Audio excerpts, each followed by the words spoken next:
it's on DNG Ngumboini. Thank you so much, Honorable Speaker. I'd like to take this opportunity to join my colleagues in this third assembly as we give tribute to the late Honorable Joel Munuve, who was a true soldier, who fought for what is right, and who stood and desired the Nairobi that we seek to see. Honorable Speaker, it's a dark day, a dark time in this third assembly. We are taking in the shocking news of this sudden demise of our fellow colleague. And I must state that the late Honorable Munuve stood firm and fearless in the clamor for better leadership in this city. Honorable Munuve tirelessly agitated for the Nairobi that we want to see. And the Nairobi we want to see is a Nairobi that is well governed. The Nairobi that we want to see as we do our duty of oversight is a Nairobi that is devoid of the pilferage of public resources, a Nairobi that is devoid of the pilferage of public resources and corruption, and devoid of mismanagement and ineffective governance. His plight for the timely distribution of bursaries is on record. His plight for the timely payment of the ward development program contractors and the completion of stalled capital projects in this city and in all our 85 wards will not go unmentioned. Honorable Speaker, Honorable Munuve stood steadfast against the ineffective operation of various sectors in this government. He called them out, and he also called for the transparent breakdown of our own source revenue collection, and that's something we must discuss. He also called for the appropriation and the utilization of the same in the manner that this assembly has passed. To date, we still wonder how some of the monies that we collect and some of the monies that are disbursed by the exchequer on a monthly basis from the National Treasury are used. And that is our role of oversight. Honorable Munuve believed that if these funds can be well accounted for, and if they can be utilized in the manner that we appropriated and intended, then this city can truly work. That this city can be able to be developed from an infrastructure perspective, and that Nairobians can get the service delivery that they deserve. Honorable Munuve was not a pushover.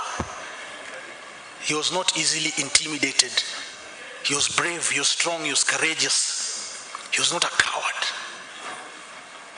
He was not one of those who could be easily compromised, who could be called to the table in order to stop fighting for what he believed in. The values and ideals that our late colleague passionately held on to can be achieved and attained, not in the next election, but in this third assembly with 2 years to go. May his death not be in vain. May we not give up the fight. May those of us who are left behind carry on the work that he began. And if nothing else, at the very least, I pray for 4 things, fellow colleagues, that we strive to see how we can deliver. 1 is the timely distribution of bursaries for the vulnerable children of this great city. Honorable members, you've seen me push for this thing many times. I've been at loggerheads with the county executive many times. And it is my belief that we need to do our part to support those who cannot support themselves. The money is there. We are collecting it. We're getting exchequer disbursements on a monthly basis. Where is this money going? And why isn't bursaries a priority just the same way that other sectors are prioritized, like the lawyers and environment?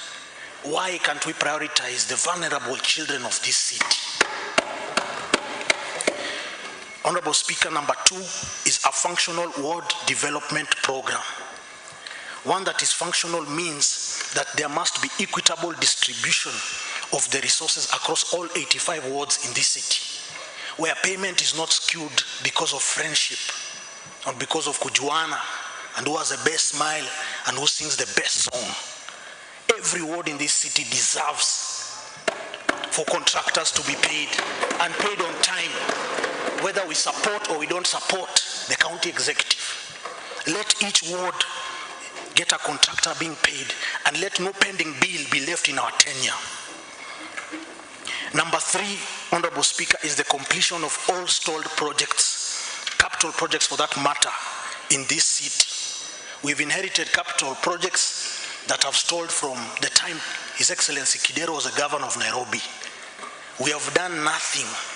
We pass budgets, contractors come to site, they do the work, they are not paid after they raise certificates, they abandon sites, and we go round and round, retender after retender, achieving zero.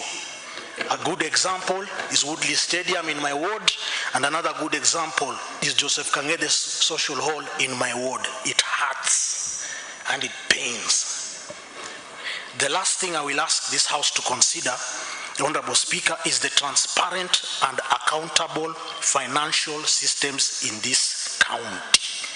I reiterate, transparent and accountable. We must have visibility.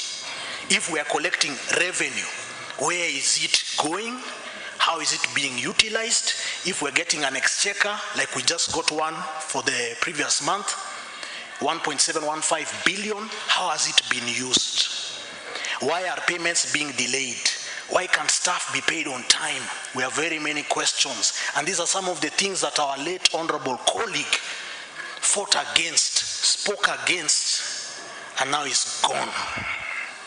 And if we can achieve the above, Honorable Speaker, we'll have fully honored this colleague, because we cannot just pass condolences and cry crocodile tears if we cannot honor our colleague by ensuring that the ideals and values that he stood for can be achieved. His death cannot be in vain. He has fought a good fight. Let it not be in vain. And to the family, to the friends, and to the colleagues in this assembly, I say poleni sana. Sincere condolences for this great loss. And to a fallen soldier, I say a luta continua. The struggle continues.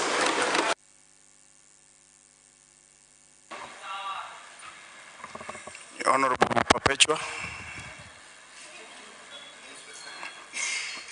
The whip, have not opened the floor yet. Please just hold on. Actually, honorable members, if you may notice, this is a special motion.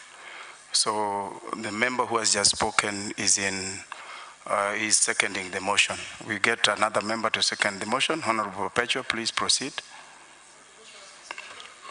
Please, please, please, please. Honorable Perpetua. I can second again, Mr. Speaker. What the Speaker said. I'm contributing and seconding at the same time.